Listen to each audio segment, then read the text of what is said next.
Dear history enthusiasts, if you are all ready, today we will discuss a very important topic together. Why does the Pope want to come to Iznik? What does the Pope hope to find in Iznik?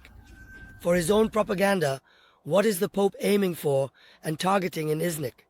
This is truly a topic that has occupied both Turkey and the world for days. In other words, the Pope's connection to Iznik, his affection for Iznik. As you know, the previous Pope said, "I will come to Iznik." He made his plans and schedule, determined everything. However, with his sudden death, the visit to Iznik was left unfulfilled. But before he died, he conveyed his will to the Pope who would succeed him. "After me, you must go on this trip to Iznik that I couldn't make," he said. Why? We will find the answer to all these questions together. In this video, I will not only try to answer why the Pope wanted to come to Iznik, but also explain to you the significance of Iznik, not just for Christians, but also for Muslim Turks. If you're ready, let's begin.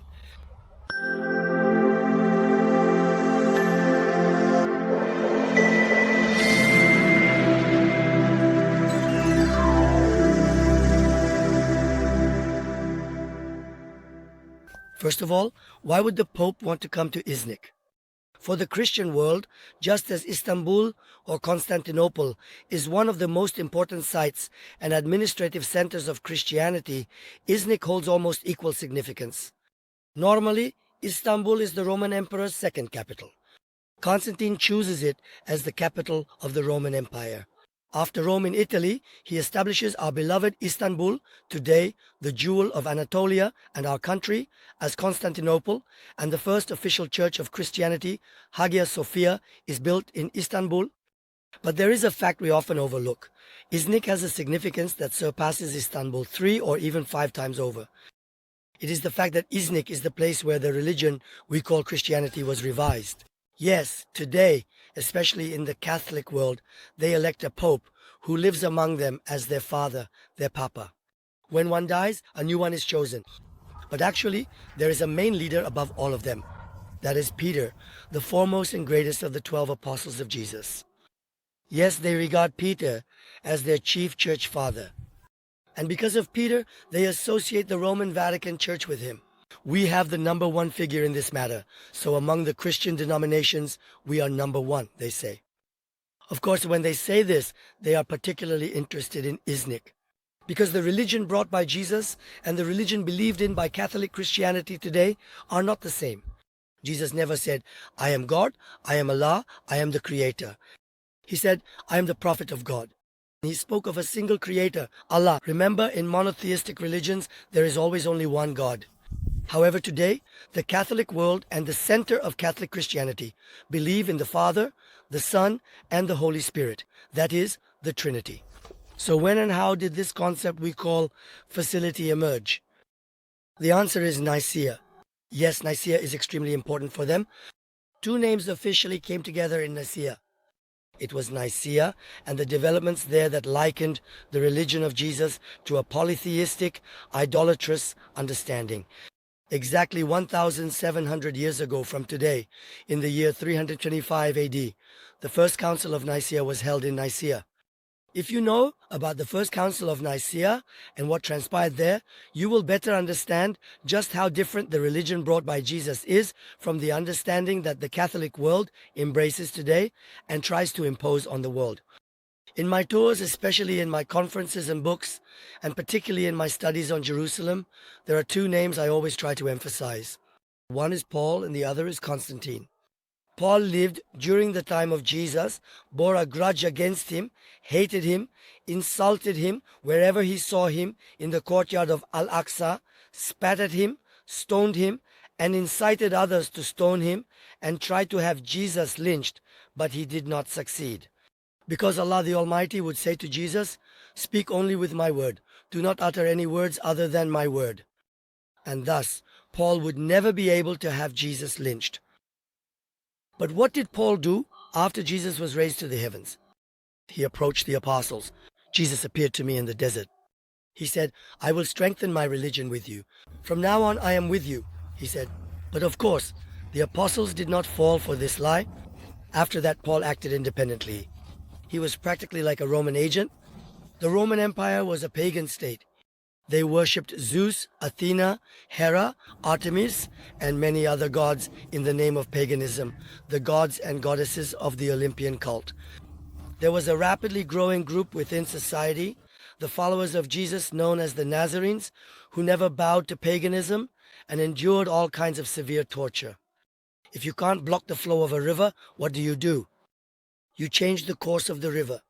And that's exactly what they did. They said, let's change the direction of this river. Who were they going to do this with? Of course, they were going to do this with Paul, and that's what they did. They used Paul for this purpose. They made him travel from city to city in Anatolia. Paul started from Jerusalem. In fact, from there he went to Antioch and then to his hometown, Tarsus. From there he went to Ephesus, which was the third largest city of the Roman Empire. He even stopped by major monastic cities of Christianity along the way, such as the Echlara Valley. He goes to those places. He introduces himself to the people there as an apostle and says that he prays, fasts, performs ablution. That is, in the monotheistic religions of Allah Almighty, there is only one Allah and one religion. He rejects the joint master orders he sent. He wanted them to reject them as well. When they asked, "Who are you?" he would say, "I am an apostle." They would say, "We know the apostles. We know the disciples of the apostles. In fact, we learned Christianity from them." When they said, "There is no such understanding," he would reply, "No, you are mistaken." He would say, "At the Last Supper, Jesus changed everything." Just imagine, a prophet comes, teaches for years, and he himself lives by what he teaches. Then, just one day before he leaves in the evening, he gathers everyone and says, "Forget everything I have told you. I have cancelled it all. I am bringing something new. From now on, you will follow this," he says. Then the next day, he just leaves. Would you believe in something like that? This is exactly where Paul's deception begins. The Last Supper. Remember, in many churches, especially in Catholicism, the Last Supper is fundamental. But what is the Last Supper really? So, supposedly, the night before Jesus was arrested, he sat at the table with his apostles, and even Judas, the one who would betray him, was there. He reached out his hand to the table. Jesus says, "Whoever reaches out his hand to the table will betray me," or something like that. Stories like this. At the Last Supper, he supposedly tells of a completely different religion. And Paul is the one who sings the song of that entirely different religion. The remaining 11 apostles don't know this, nor do they speak of it. Only this clever one knows this religion. Look, you could call the Catholic branch of Christianity the religion of the Last Supper. And as the prophet of this Last Supper religion, you might see not Jesus, but Paul. In other words, think about it, the Roman Empire at that time, and Paul is of Jewish origin. At that time, he was an important religious figure in the courtyard of the Al-Aqsa Mosque on behalf of the Jews. It would not be possible for the Romans to accept someone like him as a citizen. But interestingly, Paul is a Roman citizen because he is a useful tool. He is a hitman for the Romans, and on their behalf, he will revise the religion brought by Jesus and shape it into a form that will not disturb the Romans. In other words, he will introduce the Trinity. I'll never forget, years ago I was talking with a very dear friend of mine from the Istanbul Greeks. I asked him, I said, "What do you think about Paul?" He said, "We consider him an apostle." "All right," I said, "but Paul is not an apostle. Paul joined this religion after Jesus. He tried to join the ranks of the apostles." "Yes, you're right," he said. "All right," I said. "Who introduced the Trinity?" "Who introduced the Trinity?" "Paul did." Of course, as the conversation started heading in a certain direction, my friend, my Christian friend from the Istanbul Greeks said to me, "Look, you said Tahi. I am a Christian who does not believe in the Trinity," he said. Actually, there was just one sentence left between us, I mean, if he had just said, "Actually, I also believe that Prophet Muhammad is one of God's messengers," that would have been the end of it. There would be no difference left between us. So what I'm trying to say is this. Paul is the person who introduced the Trinity, the Father, the Son, and the Holy Spirit into Christianity. If the topic of our video today were Paul, I could talk for hours and tell you so much about him. Let me finish with one last thing. Let's say a companion of the Prophet came among us. What would we ask him? Would we ask about the pillars of Islam, the articles of faith, or would we ask about our Prophet? A companion means someone who saw our Prophet. Someone who sat with him, stood up with him, laughed with him, cried with him, right? These are the things we would ask. If we saw an apostle, we would ask about Jesus. So what was he like? What kind of person was he? What did his eyes and eyebrows look like? How did he sit? How did he stand? How did he speak, right? These are the things we would ask. Imagine an apostle, a person who claims to be an apostle. Paul is a man who, throughout his life, sent numerous letters here and there to Christian communities. Paul is someone who in none of his letters, not even in a single sentence, ever mentions Jesus. Now, do you understand what Paul is and what he served? Now you might say, but we wanted to hear about Nicaea and the Pope's arrival in Nicaea from you. But you told us quite a bit about Paul. Yes, I had to.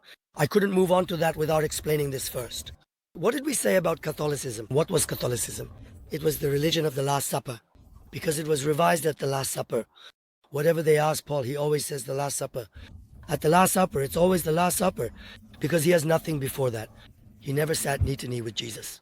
He never listened to anything from Jesus in the name of Christianity. He constantly tried to destroy him, to kill him, to silence him. When he couldn't silence him, when he failed at this, after Jesus was raised to the heavens, he tried to do the same to his apostles and attempted to erase the traces of the monotheistic religion that Jesus had brought. When he couldn't erase it, he tried to change its direction. So, who continued what Paul was trying to do? Constantine continued it. Roman Emperor Constantine. Where? In Istanbul, the new capital of Christianity? No. I tried to do this in Iznik. Yes, by then the 3-century-long period of persecution against Christians, the followers of Jesus in the Roman Empire, was coming to an end. But it wasn't because they suddenly loved Christianity or anything like that. Purely for emotional reasons? Yes. Because this state, which spanned the Mediterranean basin and was home to many religions, many races, and many cultures, could no longer hold together. Divisions and fragmentation were at their peak, and Constantine was searching for a glue that could keep this great empire united. Paganism. Zeus, Aphrodite, Artemis, the Nikes, they weren't saving it. It wasn't satisfying people. It didn't provide a shared consciousness. So he said, what should we do? He looked around. He looked at the Christians, whom they had persecuted and tortured in every way for 3 centuries. They were stuck together like glue. They were from different races, different colors, different religions, different identities. But under the roof of Christianity, they were together. They held on to each other. They wouldn't let go. This tribal power alliance appealed to Constantine. He said, what if we acted as if we wanted this religion? But there were things he didn't like. Because this religion advocated belief in a single God, whereas they were pagans. Today, many renowned Byzantinists around the world say that Constantine was never a sincere Christian. They say that Constantine was a very devoted pagan. In fact, when he made Istanbul, Constantinople, his capital, and had the column of Constantine, the so-called Constantine column, built in the center of his capital, he was so sincere in his paganism that he even placed a statue of Nike on top of the column. But he had to appear as if he was adopting this new religion and make his own people adopt it as well, in order to prevent the collapse of the Roman Empire. So how, where, and in what way would this happen? Would it be possible to accept Christianity without rejecting paganism? Prophet Jesus had come to wage war against paganism. How could this be done in the presence of a prophet Jesus who waged war against paganism by rejecting the doctrines he put forth? And he found the solution to this in Nicaea. It was at the first council of Nicaea in 325 AD that Constantine found this solution. Look, he made Istanbul his capital, because it was not possible for him to govern the great Roman Empire of that time from Rome in Italy. So he asked himself, what should I do then? He decided, let me go and choose a new capital, one that would be right at the center of my empire's territory. Where would this place be? Of course, this place would be Istanbul. He chose Istanbul as the new capital and Christianity as the new religion. But it should not have remained as Christianity. It needed to evolve into what we now know as Christianity. If Jesus were accepted as a prophet, there were aspects of this monotheistic religion that did not suit a dictator like Constantine. Of course, there were also aspects that he liked. For example, what is the doctrine in Christianity?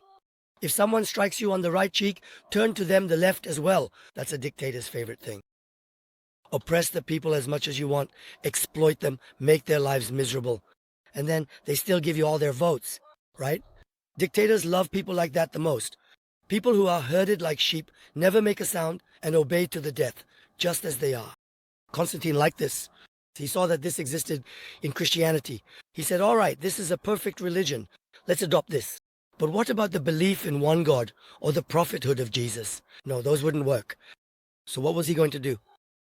There were certain centers of this religion that had accepted the faith of Jesus. Because where did Jesus set out from? Jesus set out from Jerusalem. So then, what else? The main center of this religion is Jerusalem. Then what happened after Jerusalem? Well, Alexandria, Antioch, Tarsus, then Nicomedia, Izmit, Nicaea, Iznik, Ephesus. These places became centers of Christianity.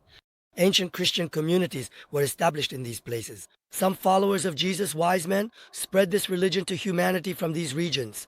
So then he said, let me bring the religious leaders who control the source of this religion in its centers, hold a meeting in Nicaea, and convince them all at this gathering. He said, let's accept a paganized Christianity and close this file. In other words, yes to religion, but the content of the religion will be as I want it. And he tried every possible way to make this accepted. In Nicaea, in 325 AD, they convened that great council, and while organizing it, they identified all the religious leaders who would participate and invited them to the Council of Nicaea. The council began. By the way, where was the Council of Nicaea held? This issue is still debated, let me say that. For years. Look, 20 years ago, only one symposium has ever been organized in Nicaea about this. Just one. I attended that symposium when I was in my 20s. I'm 48 years old now. Just think about that. In my 20s. Professor Dr. Samavi Ace was there that day. He has since passed away. He is no longer with us. Professor Dr. Işın Demirkent, chair of the Byzantine department at Istanbul University, was also there that day. I also witnessed how, at that Iznik symposium, they passionately and thoroughly explained the Seljuk and Ottoman periods of Iznik from an academic perspective. Yes, the Christian history of Iznik, yes, that should be known as well. But why isn't the Seljuk era of Iznik being discussed? Why isn't the Ottoman era being discussed? Today in this video, I will also talk to you about this. Now among us, excuse me for saying this, there are some radical, bigoted, ignorant people. They want everything to be covered up. They want everything to be hidden. Oh my God, he's coming on a pope's leaf. So what? Let him not come. What should we do about it? Should we demolish Iznik? Should we send in bulldozers and wipe it off the map? Is that what you want? No. Apparently in 1925, a pope was supposed to come to Iznik. Back then, Ataturk didn't allow it. That's possible. But do you know what happened to Iznik afterwards? The file was closed. Iznik turned into a village. It literally turned into a village. May God rest his soul. Iznik had a late district governor. I'll get to that topic in a moment. If it hadn't been for that poor man's personal efforts, Iznik would still look like a village today. Yet it's a magnificent historic city that could have been the capital of the world. All its walls still standing by the lake. Its Seljuk, ancient Roman, Christian Roman, Ottoman heritage, and many of the Ottomans' firsts are in Iznik. It was the university city of the Ottomans under Orhan Gazi. We've locked the door shut. God forbid Christians enter or find out about it. And us, we Muslim Turks, let's not know either. Let's stay ignorant. That's actually what makes me the angriest. That's what I'm angry about. This bigotry of ours, this fanaticism. Let me not know and let no one else know either. Yeah, right. I'm against this. This is called bigotry, fanaticism. This is called ignorance. I will tell my own children everything related to me, the Seljuks, and the Ottomans in Iznik. I will also tell them about the firsts belonging to ancient and Christian Rome. We will know all of it. Then we'll say, come, my brother. To Christians, to pagans, to whoever. Let people from different countries of the world come. Let them visit as tourists. People are afraid of what they don't know. Look, if a person is bigoted, fanatical, or ignorant, they become afraid. They ban everything. They love dictators and dictatorships very much. You know what the Taliban did? Ban everything, cover up everything. However, developed, civilized people with common sense, knowledge, and science are not afraid of anything. They know themselves and they know others. They open their arms and say, come, there's nothing to be afraid of. That's exactly why I'm making this video. I'm making this video to tell you once again about the ancient truths of Iznik. Iznik is a magnificent diamond in our hands. We're not even aware of it. It's such a beautiful, such a unique city with its magnificent nature, its history, its glorious past. But oh no, the Christians are coming. Why? Because it's the center of Christianity. It was revised there Oh, let's not let the Pope in. If he comes, let's cover it up, close it off, lock it down. No, Iznik is the university city of Orhan Gazi, my friend. Don't you know this? Orhan Gazi's university city. Was Orhan Gazi an idiot? Didn't he know how important Iznik was for Christianity? Why did he make it a university city?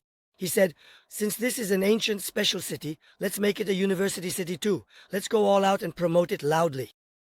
If we don't even have a fraction of Orhan Gazi's vision, then let's just close the file and leave, my friend. Let's go. And let's not talk about ancestors, the Ottomans or the Seljuks anymore. We haven't understood a thing. They took up their swords and fought shouting, Allah, Allah. Is this really all we know about the Ottomans? Is that all we know about the Seljuks too? Look, Süleyman Shah, son of Kutalmış, besieged and captured Iznik, and then Kılıç Arslan, son of the first. When his father died during the siege of Aleppo, he went with Melik Shah's permission, took over Iznik, and declared his rule there. So, when the Crusades began, they evacuated Iznik. Is that all there is to it? Is that really all? We will talk about all of this. Let's not get off topic, let's continue from where we left off. Where were we? Where did we leave off? We were talking about Christianity. We were talking about Paul. From there we moved on to Constantine. What did Constantine do? Constantine, in order to revise Christianity, that is the faith of Jesus, and turn it into a different religion, gathered all the religious leaders, meaning the community leaders, spread across the world in the name of Christianity, and tried to reach a final conclusion there. What was his final conclusion? The revision of the faith of Jesus. They had major problems at the forefront. First, the issue of Jesus. So what are we going to do about Jesus now? What is Jesus? Jesus is a prophet of God. So what should we do with Jesus now? They said, let him not be a prophet of God. We will make him God himself. God forbid. And at the Council of Nicaea, this issue was debated intensely. At the Council of Nicaea, let's deify him. But some of the clergy there, especially those of high integrity, who would not be tempted by money or position, stood their ground firmly. One of them was Arius. Never forget this name, Arius. In fact, after finishing this video, search for Arius and do a brief research about him. Read a few articles. Arius had come from Alexandria. At the Council of Nicaea, he was a scholar with very eloquent speech. He shouted out loud, Jesus is not God, he is a human being. He said he is a prophet of God and was brought into the world by a human being. In other words, his mother Mary is also human. His mother was human. A human gives birth to a human, and thus Jesus is also human. And he even changed the atmosphere of the council, you know. A religion in the way that Jesus brought was almost going to be accepted, but you know, power. They had the military, they had money, they had authority. The Roman emperor was a pagan, and he slammed his fist down. Constantine, the Council of Nicaea, 325 AD, exactly 1,700 years ago from today. Why is the Pope coming? He is coming for the anniversary of this first council. He is coming for the anniversary of the founding of our Catholic denomination. He's coming to Iznik to celebrate, God forbid, the 1700th anniversary of Jesus being declared God. And like Arius, for example, Nicomedia, the Patriarch of Nicomedia. At first, he was on Arius' side. He also says, yes, Jesus is a human, a prophet, not God, and so on. When Constantine reveals his stance, he realizes, oh no, he'll lose his profession, his salary, his position. He quickly turns and sides with Constantine. Allah the Almighty tests people in this way. Today, we are also being tested. We are tested with all kinds of situations with each other. Wouldn't they exist? They would be there too. That day, they were truly put to the test there. God or man? Even though they knew he was human, just for a meager worldly gain, they declared Jesus as God. That day, Arius was left all alone there, with just a handful of supporters. Of course, Constantine banished them. Shortly after, Arius disappeared under mysterious circumstances. I wonder what really happened. They say he was driving and a truck hit him from the side and he died. They call it a traffic accident. If people actually learned from history, would it ever repeat itself? These things happen. They call it a traffic accident. They say it was an infectious disease. They say it was a heart attack. That's how these things go. Arius was eliminated. Those who thought like Arius were suppressed. And look, a century after this incident, the Patriarch of Constantinople, Nestorius, he was a patriarch, mind you. The Patriarch doesn't say that Jesus was not God. He says that Jesus was human when he was born and then became God. They immediately remove him from his position. They're about to kill him, and he gets exiled. He goes to Nusaybin. Mardin's Nusaybin. He gathers his congregation there. And why? Outside the borders of the Roman Empire. There he establishes a place of worship for himself and forms the Nusaybin congregation. From there, the Nestorian sect of Christianity, which stretches all the way to India. According to them, Jesus is also God, but he was born human and later became divine. Do you see this? Look at this power. See how power takes over religion and tries to instill fear. Here is the First Council of Nicaea. The Council of 325 AD took place in this way, and unfortunately Jesus was declared God at the First Council. On the 1700th anniversary of Jesus being declared God, the Pope is coming with permission, so what should we do? Not let the Pope in. I mean, should we erase Nicaea from the map, make people forget about it? Should we learn all the secrets of Nicaea? Of course not. Let him come, let him come. But we, especially the people of Nicaea and all our people across Turkey, should know the truths about Nicaea. Let's know both the truths that belong to them and the truths that belong to us. And let's make Nicaea a center of world tourism. Yes, let's make it a center of faith. Yes, let's really talk about these things. Let's understand how Jesus was declared God by the hands of pagans there. And let's proclaim this to the world as a lesson. Where was the first council held in Nicaea? This has been a topic of debate for years. Some say it was in the Hagia Sophia of Nicaea. The Hagia Sophia of Nicaea, as you know, it has recently been restored. It is partly a place of worship, a mosque, because Orhan Gazi converted it into a mosque. As you know, when he conquered Nicaea in 1331, it became, well, a sort of museum. Currently, it is open both for visits and for worship. Tourists come, they walk around the edges without taking off their shoes. Those who want to pray come as well. They take off their shoes and perform their prayers in the central area. So today, truly, everyone can visit the Hagia Sophia of Nicaea in their own way, in a very pleasant manner. Now, ladies and gentlemen, we are standing in front of one of the most historic, oldest, most meaningful and most ancient structures that can be seen in Iznik. This is the Iznik Hagia Sophia Basilica. In fact, Iznik is already, in a historical sense, one of the capitals of the Roman Empire. If you pay attention, there are Hagia Sophias in some cities of the Roman Empire. Not every city has a Hagia Sophia. There is one Istanbul Hagia Sophia, two Iznik Hagia Sophias, and three Trabzon Hagia Sophias. Fourth, there is the Ohrid Hagia Sophia in Macedonia, which is now outside our borders. Of course, Constantine's intention was supposedly to find the true Christianity, to reach what Jesus Christ actually said. He had no such concern at all. That man was a politician. He was a statesman, an emperor. His concern was to keep his state strong, and to do that, he would use religion for his own political purposes. He would turn Christianity from a religion sent by God into a religion suitable for his own use. And where would he do this? Right there, he would do it. Now let's enter the Hagia Sophia of Iznik and discuss all of these things on site. First,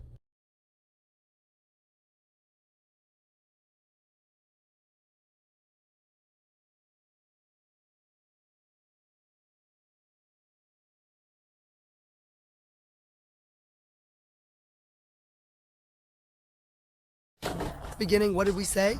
We said that yes, this is a place where coronation ceremonies were held. A place where coronation ceremonies were held. Where is the coronation ceremony held? It is also held in the Empoleon. It took place in the church at the Hagia Sophia of Iznik by Constantine. There are those who say that Constantine was the one who had the Hagia Sophia of Iznik built anyway. That's one view. No, not there. There are those who say it happened at the council palace by the lake. Look, this debate is still ongoing. There is still nothing definite. But now there is a third point. Maybe this is the real reason why the Pope wants to come to Iznik. What is it? A few years ago, something forgotten and unknown was discovered in Iznik. What is it? A church basilica that had been hidden at the bottom of the lake for centuries.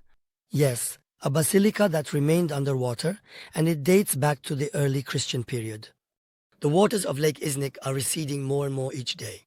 When the water receded completely, it was revealed as clear as day. It has a basilica plan, meaning there are two separate aisles on the right and left. There is a main central nave. It has an apse at the front, and it even has a triple apse. It's an early Christian period floor plan, exactly the same as the Hagia Sophia of Iznik. Such a structure was uncovered. When this structure was found, Christians got excited. because there was a possibility that the First Council of Nicaea, convened by Constantine in 325 AD, was held there. And when this structure was suddenly revealed, those who considered this possibility became excited all at once, especially now, before the new Pope's visit to Iznik. I was actually in Iznik just 3 weeks ago.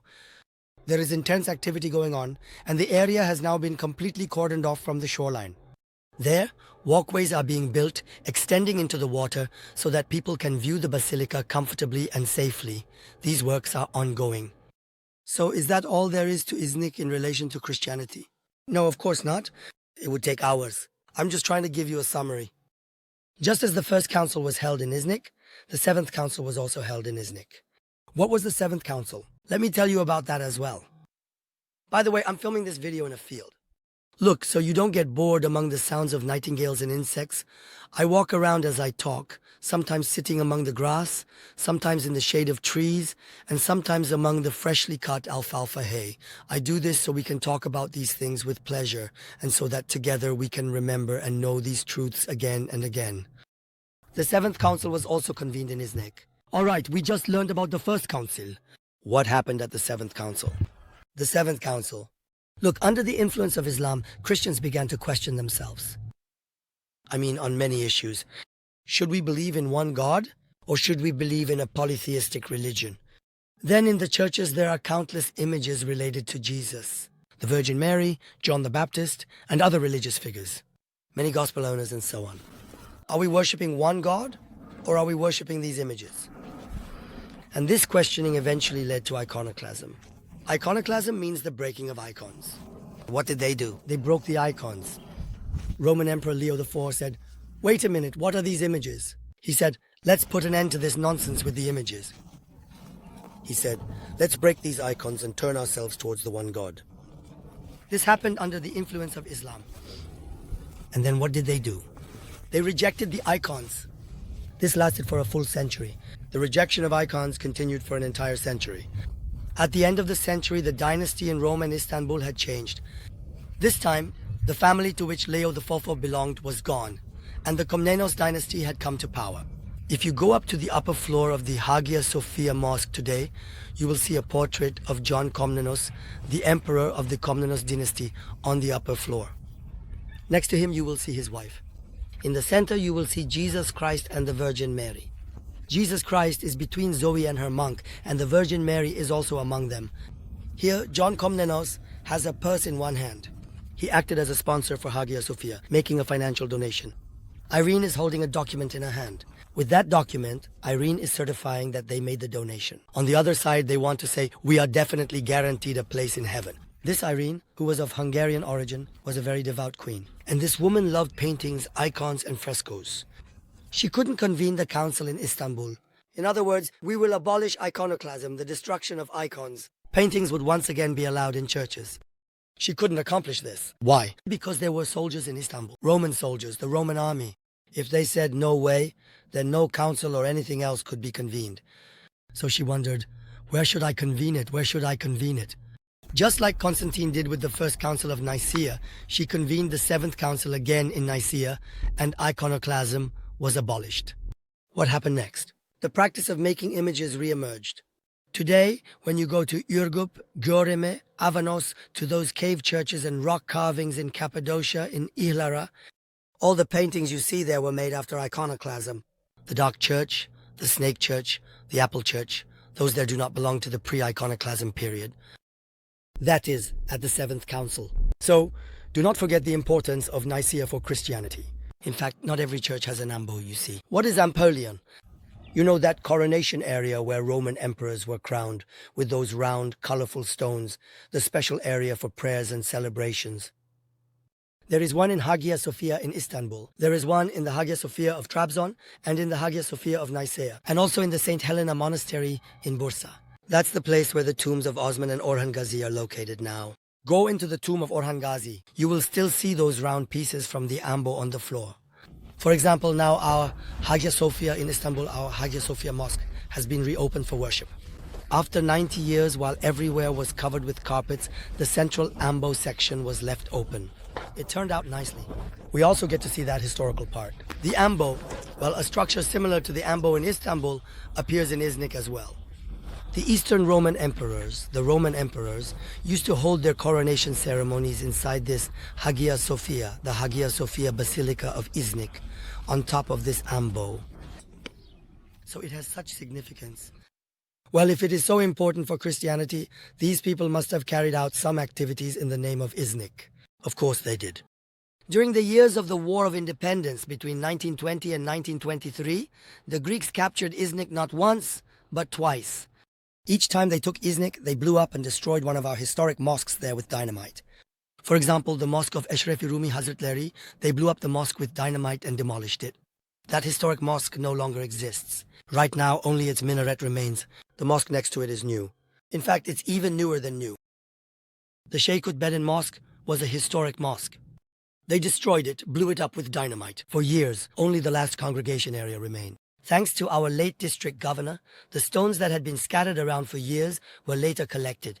Reconstruction was carried out and the mosque was restored. Whenever they demolished one of our historic mosques during the occupation of Iznik, our people, upon retaking Iznik, blew up their Komisis church in response, as a warning to make them come to their senses.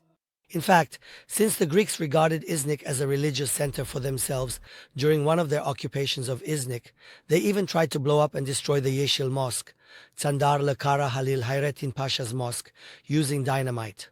There are two freestanding pillars inside the mosque. They tied the dynamite to one of the pillars. Look at the greatness and wisdom of my Lord. They detonated it. The pillar broke off, the space in between was left empty, but the mosque remained standing tall. Yes, later on, our people filled in that broken gap with two clamps. In other words, they made an artificial pillar in between, and thanks be to God, the structure still stands firm to this day. And it's also so beautiful. It's known as the Green Mosque.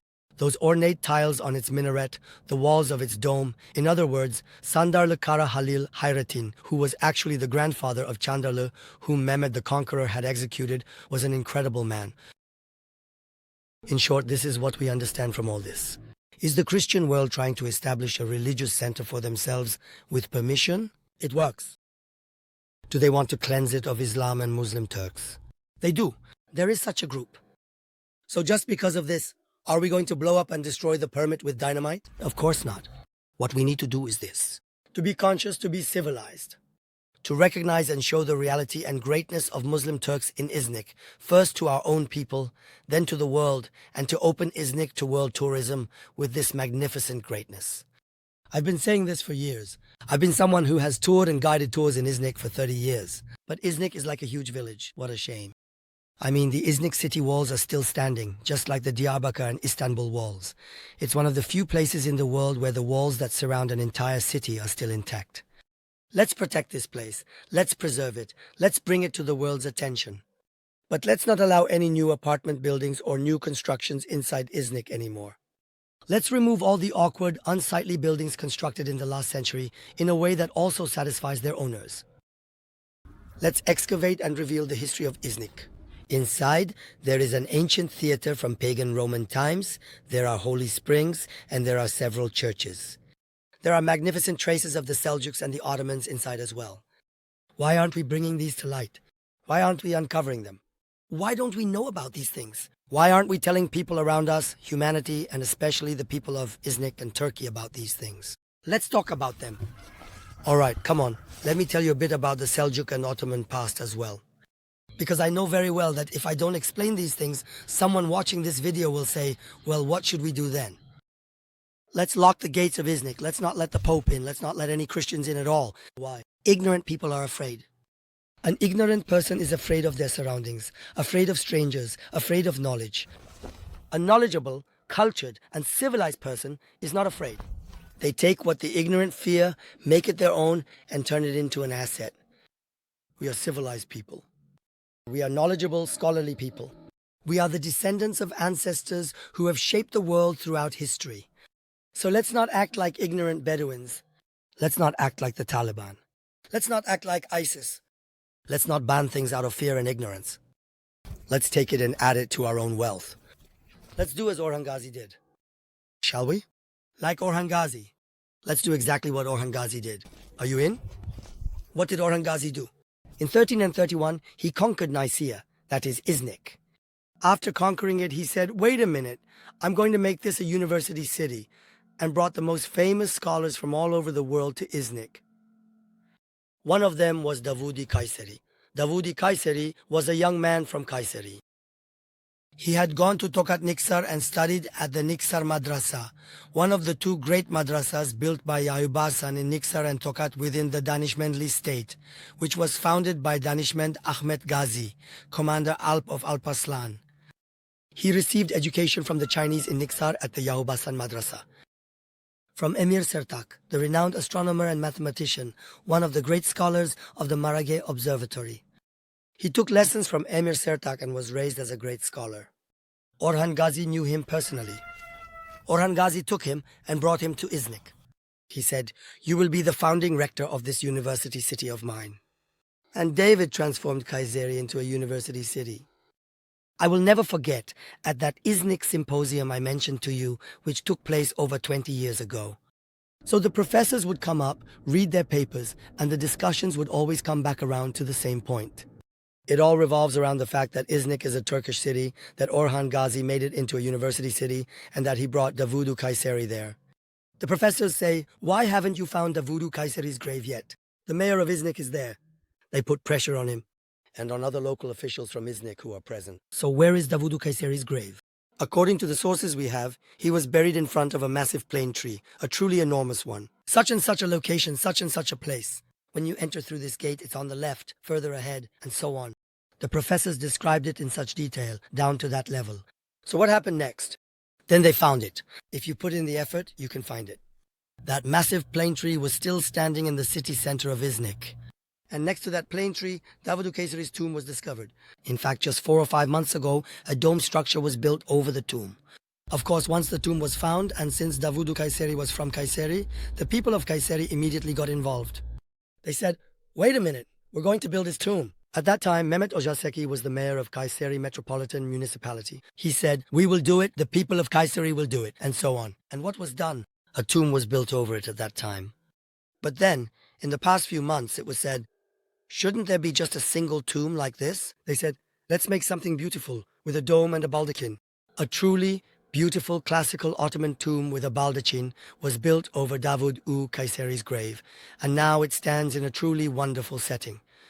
In fact, when the grave was first discovered, the place where the plane tree and the grave were located was the house of an old, grumpy lady. The lady said, I don't want it. She said, I won't let anyone touch my garden. The municipal authorities and the foundations waited for the lady to pass away, so that they could conduct an archaeological excavation there. The lady died. After that, and they acted correctly. I mean, that's what befits our people. After that, the garden was expropriated and so on. Payments were made to her heirs, and the place was transformed into a kind of science park and shrine. We are in Iznik, Bursa. We can call this place the cultural capital of the Ottoman Empire. We can also call it a university city. In 1331, Orhan Gazi conquered Iznik, formerly known as Nicaea, and declared, let this be the university city of my country. And then he brings Davudu Kayseri, the great scholar of his era renowned for astronomy and mathematics, who had studied under Emir Sertak at the Ayub Hasan Madrasa in Niksar, the capital of the Danish Mendids. He is brought here. Orhan Gazi employs him in Iznik, and he accomplishes remarkable things here. He becomes the teacher of Kadizade Rumi, who later prepares Ulugh Beg's astronomical tables in Samarkand, and centuries pass by. His grave is lost, and at the Iznik Symposium 15 years ago, the late Ishan Demirkent and other prominent scholars get involved. I was there that day as well, at that symposium. They put pressure on the mayor, and they tell the mayor, you have to find this grave. And after all, an old lady's house was right there. The grave is discovered in her garden. Look, I am a direct witness to all of this. The records state that his grave is located in front of a giant plane tree. Today we came here.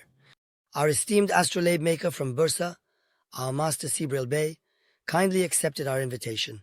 He came here from Bursa today. For what purpose? To tell us about Davudu Kayseri and the astrolabe. Who did Davudu Kayseri train in Iznik? If you ever go to Uzbekistan, you'll find that the famous astronomer and mathematician Kadizade Rumi, who is buried at the Shah-i-Zinda complex in Samarkand, was trained in Iznik. In other words, when Ulugh Beg, the famous grandson of Timur, a statesman and great scholar, was preparing the Ulugh Beg star chart, which, as you know, Americans continued to use until the 1920s and 30s, until they invented the Hubble telescope. He created that star chart together with Ghiyaseddin Jamshid, Kadizade Rumi, and Ali Kushchu. He starts preparing it with Ghiyaseddin Jamshid. When Ghiyaseddin Jamshid dies, he laments, "Oh no, what am I going to do?" This star chart was left unfinished. It takes years to complete a star chart. Then Kadizade Rumi, the son of the judge of Bursa, a great scholar who was educated by Davud al-Kaysari, goes to Samarkand. Ulugh Beg says, "I was searching for you in the sky, but I found you on the ground," and continues with him. Kadizade Rumi also trains Ali Kushchi. When he dies, he leaves him in his place. Ali Kushchi completes the star chart. Did you see that? A scholar who set out from Bursa and Iznik goes to Samarkand and makes his mark there. A young Uzbek Turk whom he educated there comes to Istanbul at the request of Mehmed the Conqueror. He teaches in the madrasas of the Hagia Sophia mosque. He establishes Istanbul's observatory and today rests beside Eyüp Sultan. If you don't understand this context, the Turkestan-Anatolia connection, the English and the Americans will clone and brainwash all of you, colonizing your minds in different places. That's how you'll end up. However, if you know the connection between Turkestan and Iznik, if you understand how Turkestan influenced Iznik, how Iznik influenced Turkestan, and then how Turkestan once again inspired Iznik, you'll be amazed. With the companions who went to Turkestan, the Sunni Turkestan civilization was formed, and the great scholars there, empowered by the energy of Islam, went on to influence Meraga, from Meraga to Tokat Niksa, from Niksa to Iznik, then Iznik in turn inspired Samarkand, and Samarkand once again influenced Istanbul. We have to know these things. We are the children of this great civilization. In other words, unless we spend as much effort thinking about where Davudu Kayseri is buried in Iznik as we do about the Pope's visit, we will never amount to anything. Let me tell you that, and we must know this. I think we should turn the Pope's visit into an opportunity. Yes, I'm already doing that. Why did I make this video? If the Pope hadn't come, would you have watched this video of mine? Well, I know. My wonderful followers who love me so much, who say, "Talha Abi, we look forward to your videos every Sunday." I love all of you very much. But if this video is going to get 10 views, it will get 10,000 because the Pope came. And I'm making use of that rating. The Pope is coming. And I'm telling my own people about the Ottoman history of Iznik. I'm telling them about its Seljuk history. Dear history enthusiasts, for the love of God, where is the first mosque of the Ottoman Empire? In Iznik. Who had it built? Hagia Uzbek Mosque in Iznik. Our first mosque recorded in the literature. Where is the first madrasa of the Ottoman Empire? In Iznik. It was built by Suleiman Pasha, the son of Orhan Gazi and the brother of Murad Efes. An incredible work of art. Go there, have a coffee in its courtyard. Take a look at China's artists there. It's so beautiful. In Iznik. Who built the first emirate of the Ottoman Empire? Where? In Iznik. It was built by Nilüfer Hatun, the wife of Orhan Gazi. And how beautiful. You've never seen such a beautiful soup kitchen in your life. Ibn Battuta says, he says, look at this man. He traveled all the way from Tangier, Morocco. Where to? He actually went to Iznik. He says, I went to see Orhan Gazi. He says Orhan Gazi wasn't there. He says his wife welcomed us. Look at his wife. His wife, Nilüfer Hatun, no shyness or hesitation. The wife of the head of state. She took the visiting guest, hosted him in her own emirate, fed and entertained him for days. He says days later, that elderly scholar Orhan Gazi arrived. He says he greeted us kindly as well. He also hosted us. He even noticed, he says, your horses are tired and old. He says he gave us brand new young horses. He says he changed our mounts. I'm really jealous of Ibn Battuta. He saw Orhan Gazi, he saw Nilüfer Hatun, he went to Kayseri, he was a guest of the Eretnides. He saw Doğu Hatun. I mean, at this point, to see these famous women from history, I'd have to go to heaven. How much longer do I have to wait? But Ibn Battuta saw those people in this world. He traveled around one by one. It's an amazing thing. Very important. Then this place you see, Iznik. It's where the Ottomans built their first mosque, first madrasa, and first imaret. a very special place. That's why we have to know about Ottoman Iznik. I won't get into the Çandarlı family. I made a separate video for that. An amazing video. From Çandarlı Kara Ali Hayreddin to Çandarlı Ibrahim Pasha, Çandarlı Ali Pasha, Çandarlı Halil Pasha, and Çandarlı Mahmud Pasha. They adorned Iznik. Magnificent works. Works from the foundation and rise periods. And this scene continued on like that. So what did Orhan Gazi do to the Hagia Sophia of Iznik, the place where the first council was held? He converted it into a mosque. In 1331, it became a mosque. Yes. By the way, we got really tired. My friends brought me some iron. Teacher, you've been wandering around the field for hours like a mad cow, arguing passionately. They said, what are you doing? Who are you arguing with? Have some iron, they said. If you'll excuse me, let me take a couple of sips of iron, then I'll continue.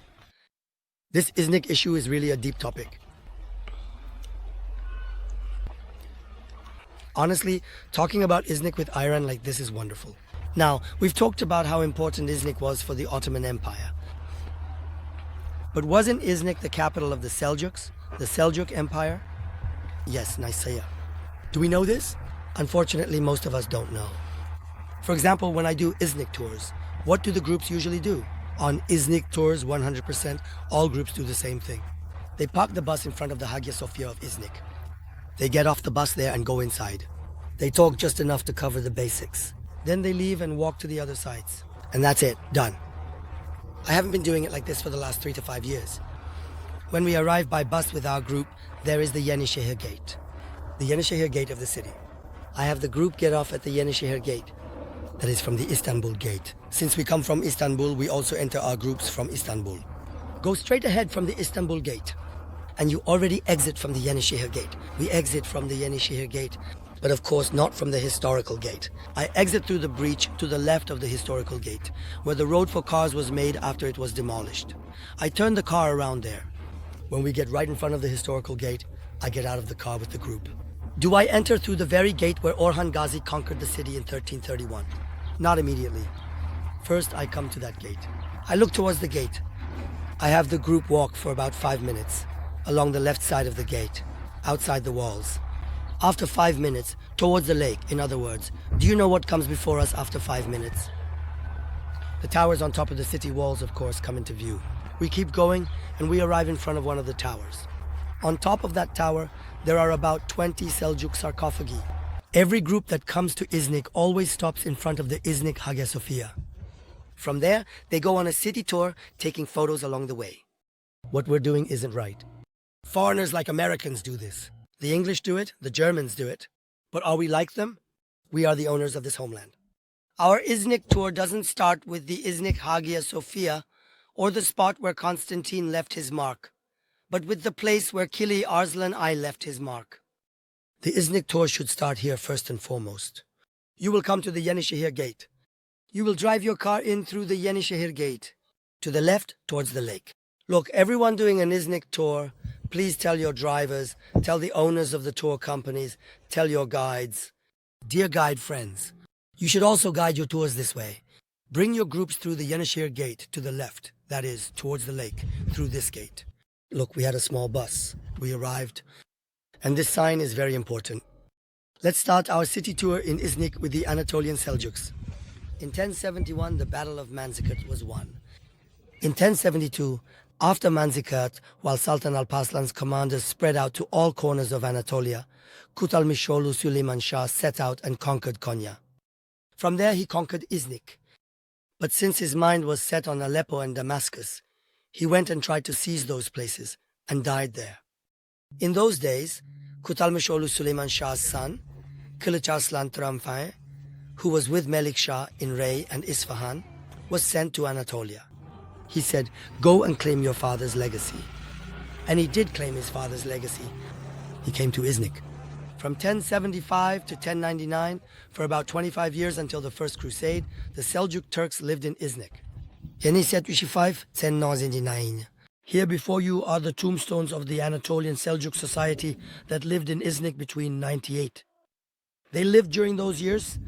These people most likely saw Sultan Alparslan as well. They also saw Kutalmisoglu Süleyman Shah. They saw Kılıç Arslan I too, and they died in Iznik Look, these sarcophagi you see here are theirs. Later on, the Romans took the Seljuk sarcophagi and used them in the towers like this. We should protect these places and see them during Iznik tours. Well, the Seljuks stayed in Iznik for a quarter of a century. Kılıç Arslanı became ruler in Iznik, the second ruler of the Anatolian Seljuks, the son of Kuttalmışoğlu Süleyman Shah. And during that quarter century, many Seljuks lived in Iznik. Many Seljuks died and were placed in marble sarcophagus tombs in the Seljuk style. After the Seljuks, the Crusaders occupied Iznik. The Romans took over, Christian Romans, and during every siege of Iznik, they threw aside any stones or wood they could find in order to follow the city walls.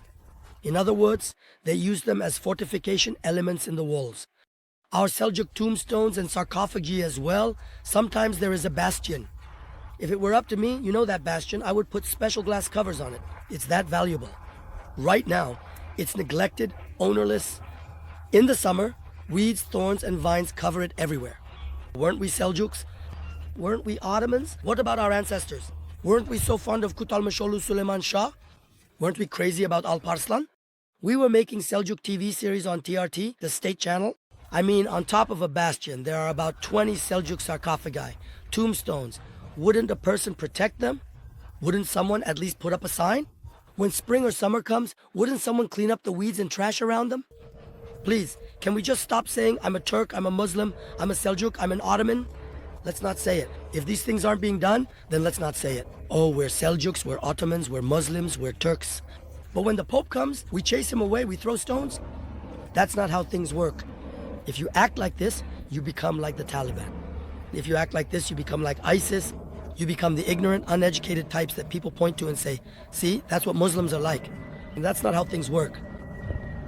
We need to know and protect our Seljuk heritage. We need to know and protect our Ottoman heritage. We will highlight and celebrate them. When the Pope comes, we'll say, come brother, come. Let the Pope come and let me be his guide. What am I telling the Pope?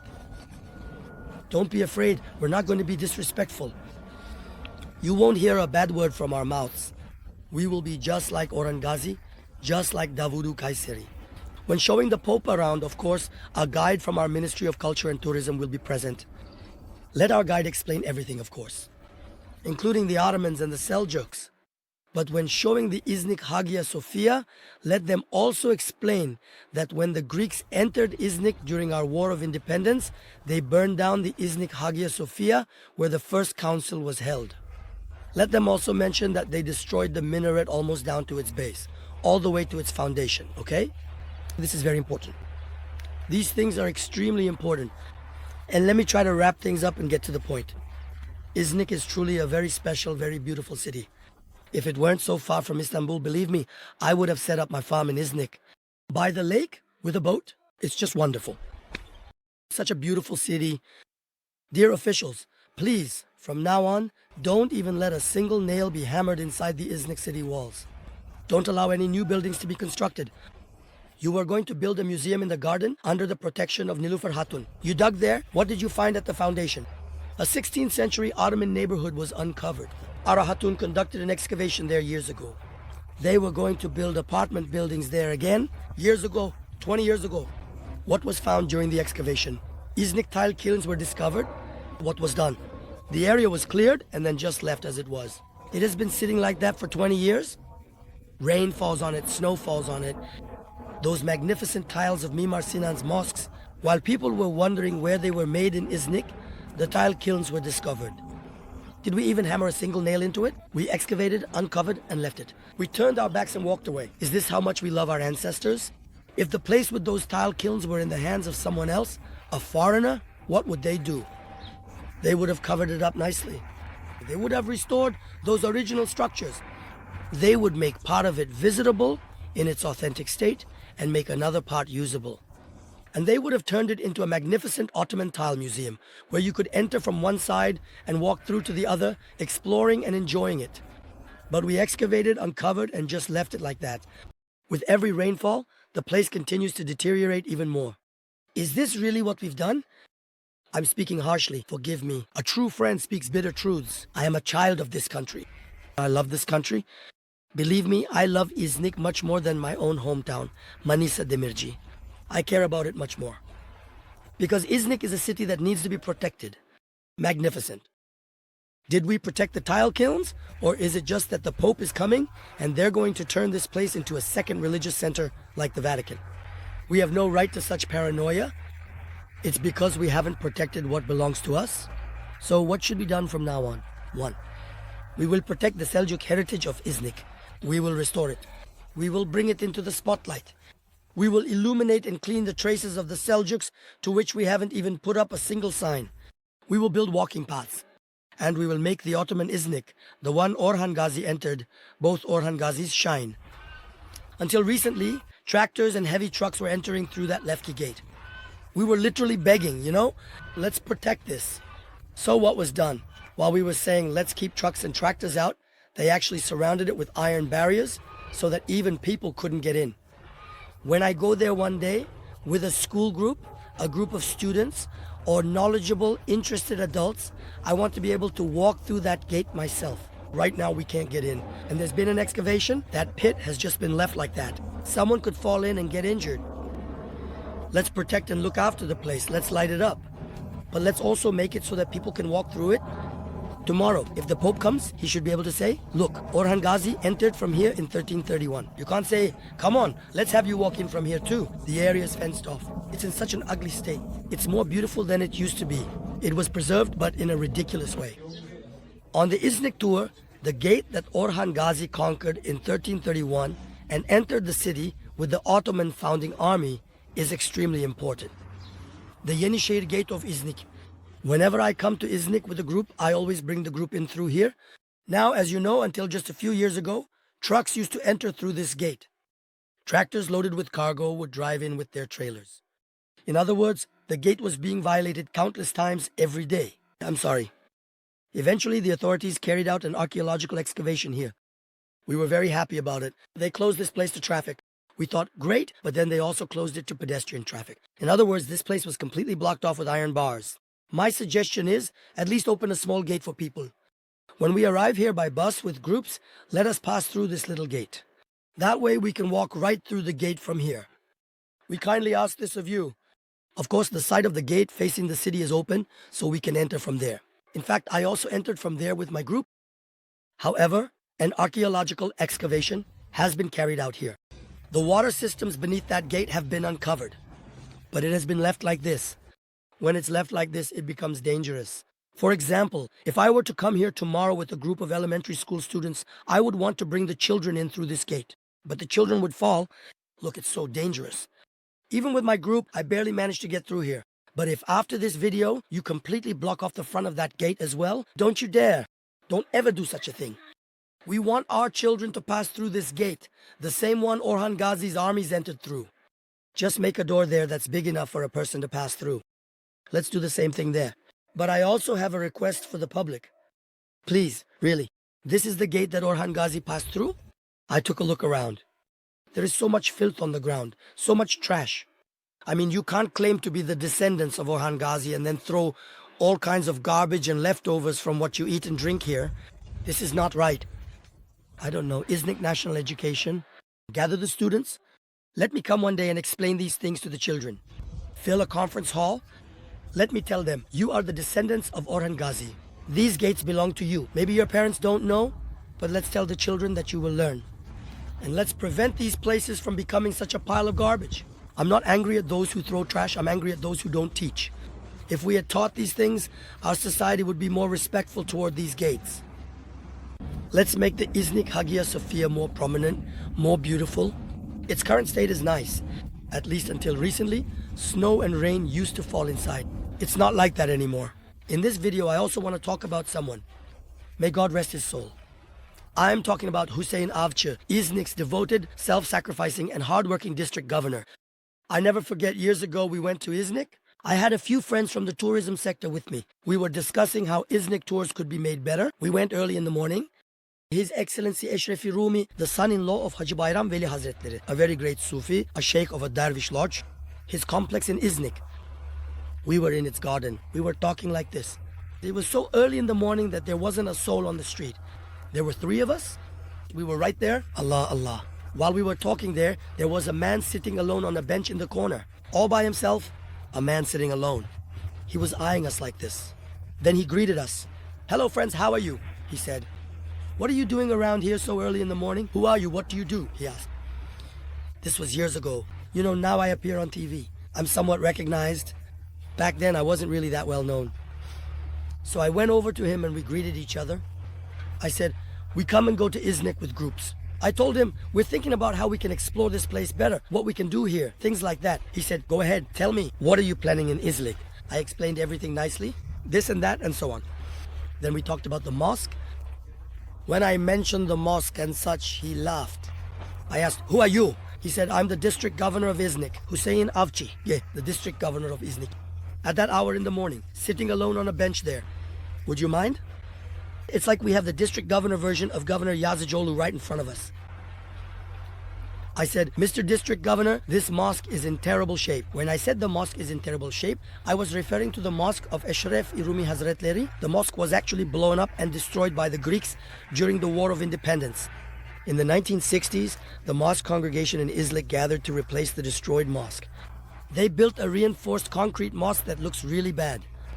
In other words, it has nothing to do with the original historical mosque, and since it's made of concrete, the appearance is awful and completely unrelated to history. I said, "What if we restore it to its historical state?"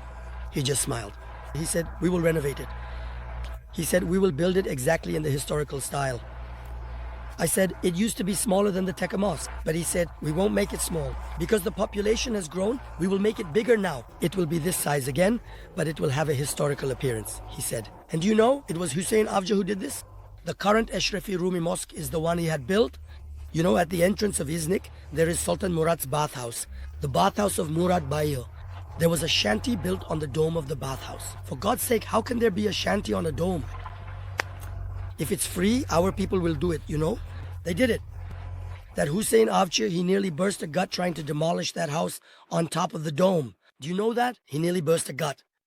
The guy built it on top of the dome, and as the district governor, he just couldn't get it demolished. He didn't have the power. He gets to a certain point and gets stuck, hits a wall. It's just like how the district governor of Harran can't demolish the illegal houses built right in the middle of Harran's historical center. It's the same situation.